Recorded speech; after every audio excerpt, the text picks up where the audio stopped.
Sa bidyong ito, ating pag-uusapan ang isa sa kontrobersya patungkol sa kayamanan ng mga Marcos na nasa 170 na mga bangko sa buong mundo. Ngayon na nakaupo na ang isa sa miyembro ng pamilyang Marcos na si Ferdinand Bongbong Marcos Jr., ang tanging tanong ng karamihan ay bakit hindi pa rin ito nakukuha? Na ayon sa last will and testament ng dating Pangulong Marcos ay gagamitin ang lahat ng kayamanang ito para sa pagpapaunlad ng ating bansa. Nabanggit rin ng dating First Lady Imelda Marcos na ang lahat ng kayamanang ito ay dokumentado at ito ay gagamitin upang mapaginhawa ang buhay ng bawat Pilipino. Kung inyong matatandaan, matagal na itong inasikaso at inilapit ng former First Lady Imelda Marcos ang yamang ito sa Senado upang mapakinabangan na ng sambayan ng Pilipino. Ngunit dahil nga sa mga nakaupong senador at oposisyon ay nahadlangan ang pag-usad nito. Isa sa mga itinuturing na dahilan kung bakit patuloy ang paghadlang sa paglabas ng kayamanang ito ay ayaw ng mga oposisyon na gumaan ang imahe ng dating Pangulong Marcos at upang hindi sila mapahiya sa taong bayan ukol sa pagsasabi nila ng masama at magnanakaw ang pamilyang Marcos. Kaya naman ilang dekada nilang kinasuhan ang pamilyang Marcos ngunit hindi pa rin nila mapakulong ang kahit na isa sa pamilya nila. Ito ay dahil sa mga mahihinang katibayan at kakulangan ng ebidensya sa mga paratang sa kanila. Ngunit dahil nga sa mga pagsasampa nila ng kaso sa pamilyang Marcos ay patuloy ring nasisira ang pangalan nila na siya ring pinakalayunin ng mga oposisyon at panatilihin ang masamang imahe ng mga Marcos. Isa rin sa mga taktika nila ay ang gamitin ng PCGG o Presidential Commission on Good Governance na itinatag ni Cory Aquino upang kunin ang mga kayamanan ng pamilyang Marcos at ipinalabas na ang lahat ng mga ito ay galing sa nakaw mula sa kaban ng bayan. Ayon na rin sa pahayag ni Senator Amy Marcos na nasa mahigit 4,000 kaso ang sabay-sabay na isinampa sa kanilang pamilya noon. Ngunit sa ngayon ay mabilang na lamang sa isang kamay ang mga natitirang kaso na kinakaharap nila. At eto rin ang isa sa mga nagpapapigil na makuha nila ang mga kayamanang ito. Dagdag pa ng senadora, tiniis nila ng 3 dekada ang pangungutya at mga kasong isinampa sa kanila kahit na lahat ng ginawa ng kanyang ama ay itinuturing na masama. Kaya naman, layunin rin niyang maibalik at ayusin ang nasirang pangalan ng mga Marcos sa sambayan ng Pilipino. Dahil kasi sa walang humpay na pagkaso nila sa pamilyang Marcos ay nafi-freeze nila ang mahigit sa 170 na mga bangko sa buong mundo. Hanggat hindi natatapos ang mga kaso ng kanilang pamilya ay mananatiling naka-freeze ang kanilang mga account at eto ang dahilan kung bakit hindi pa naipapatupad ang last will and testament ng dating Pangulong Marcos. At kung inyo ring matatandaan na si Senator Amy Marcos ay humingi ng tulong mula sa Administrasyong Duterte noon upang matigil ang dekada-dekadang mga kaso na isinampa ng PCGG na itinatag ni Cory Aquino upang hindi na ma-freeze ang mga bank accounts nila na nasa 170 na mga bangko sa buong mundo. Masasabi rin kasi natin na ang mga kaso na isinampa sa kanila ay paulit-ulit na lamang at walang kwenta dahil sa hatol ng kataas-taasang hukuman ay wala silang may maipakitang matibay na ebidensya hinggil sa mga kasong isinampa nila sa pamilyang Marcos. At pawang naging black propaganda lamang nila ito upang linlangin at sirain ang imahe ng pamilyang Marcos sa taong bayan.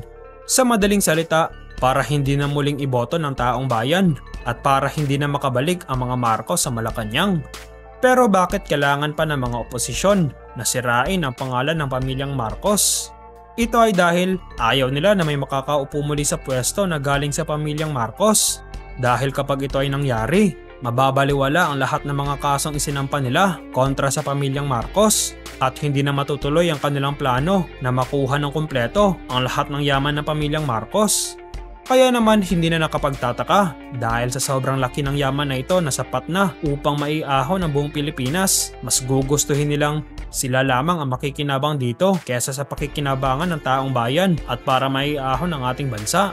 At dahil nga hindi nila kayang ipanalo ang mga kasong isinampa nila sa pamilyang Marcos gamit ang PCGG ay sa pilitan na lang nilang pinagkukuha ang mga pag-aari ng pamilyang Marcos. Ngayong Pangulo na si Ferdinand Bongbong Marcos Jr., sinabi niya mismo na paimbestigahan niya pa lalo ang mga kasong kaugnay sa kanilang yaman na marapat gamitin para sa taong bayan. At lalo rin niyang patitibayin ang PCGG na tinatag ni Cory Aquino kahit na ang PCGG na ito ay itinatag para makuha ang mga yaman ng pamilyang Marcos. Ang ginagawa ng PCGG ay kinukuha nila ang mga yaman ng pamilyang Marcos at pinapangalanan nila ito bilang nakaw na yaman sa kaban ng bayan. Ngunit pagdating sa kataas-taasang hukuman ay kahit kailan hindi nila ito napatunayan. Isipin mo, sa 4,000 kaso na isinampa ng mga oposisyon at PCGG laban sa pamilyang Marcos ay ni isang kaso ay hindi sila nanalo.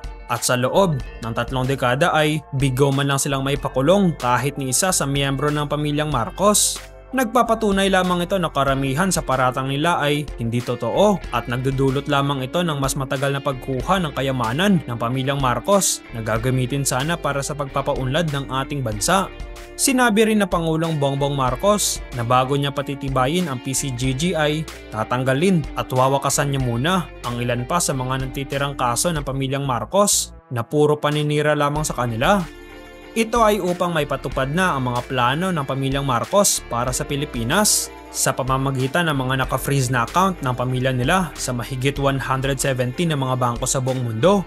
At tiyak na sobrang laki na ng interest na kinita nito sa loob ng mahigit 3 dekada. Kasama na rito ang sinasabi noon ng dating First Lady Imelda Marcos na 7,000 metric tons na ginto na handa nilang ibigay sa gobyerno para mapakinabangan na ng sambayan ng Pilipino. Sa paghingi ng tulong ng pamilyang Marcos sa dating Administrasyong Duterte ay unti-unti nang naikikilos ang mga ito dahil kailangan rin ng approval ng ating gobyerno bago makapasok ang mga kayamanang ito sa ating bansa. Ayon rin sa pahayag ng dating Pangulong Duterte noon, nabanggit niya rin ang patungkol sa mga gold bars ng pamilyang Marcos na gusto rin nilang ibigay para mapakinabangan na ng ating bansa. Subalit hindi na niya binanggit pa kung magkano at gaano karami ang mga gold bars na ibibigay ng pamilyang Marcos. Dahil kapag binanggit ng dating Pangulong Duterte kung magkano ang halaga ng mga gold bars na ibabahagi ng mga Marcos ay siguradong marami ang magkakaroon ng interes ukol dito at maaaring magkakaroon pa ng gulo sa gobyerno. Ayon rin sa pahayag ng dating First Lady Imelda Marcos na sila ay merong 7,000 metric tons na mga ginto na nakadeposito sa iba't ibang bangko sa buong mundo na ngayon ay nagkakahalaga ng mahigit sa $305 billion o 17 trillion pesos. Malaki rin ang posibilidad na hindi lamang ito ang yaman ng pamilyang Marcos dahil ito lamang ang idineklara nila sa publiko noon at malamang meron pa silang itinatagong yaman bukod sa kanilang idineklara. Isa sa mga dahilan kung bakit masasabi nating hindi lamang ito ang yaman nila dahil lakas loob na ipinakita mismo ng dating First Lady Imelda Marcos sa publiko noon ang kanilang mga legal documents mula sa iba't ibang mga bangko sa buong mundo hinggil sa kanilang mga yaman. Ang mga legal documents rin na ito ang dahilan kung bakit sila nanalo sa libo-libong mga kaso na kanilang kinaharap sa loob ng 3 dekada. Ngayong Pangulo na si Bongbong Marcos at nalalapit na ang pagsasara ng mga natitirang kaso ng pamilya nila ay mawawalan na ng dahilan ang mga bangko sa ibang bansa na i-freeze pa ang mga bank accounts nila at tiyak na may sasakatuparan na ang last will and testament ng dating Pangulong Marcos. At atin na ring abangan kung ano pa ang mga susunod na plano ng Pangulong Bongbong Marcos para maisakatuparan na ang huling testamento ng kanyang ama na matagal nang hinahangad para sa ating bansa. Ngunit hindi rin natin aasahan na mapapadali ito dahil napakaraming proseso ang kailangan nitong pagdaanan dahil sa napakahabang panahon na na-freeze ito. Sinabi rin ng dating First Lady Imelda Marcos na ang kayamanang ito ay para sa pag-unlad ng ating bansa at dahil ang ating Pangulo ngayon ay isa ng Marcos, makakapagsagawa kaagad ng batas upang maigamit ng wasto ang mga yamang ito para sa ikakabuti ng ating minamahal na Pilipinas. At dito na nagtatapos ang ating video. Ano naman ang masasabi mo patungkol dito? Ano sa tingin mo ang maaaring programa o batas ang kailangang gawin ng ating Pangulo para sa ikakabuti ng ating bansa? Mag-comment lamang sa ibaba.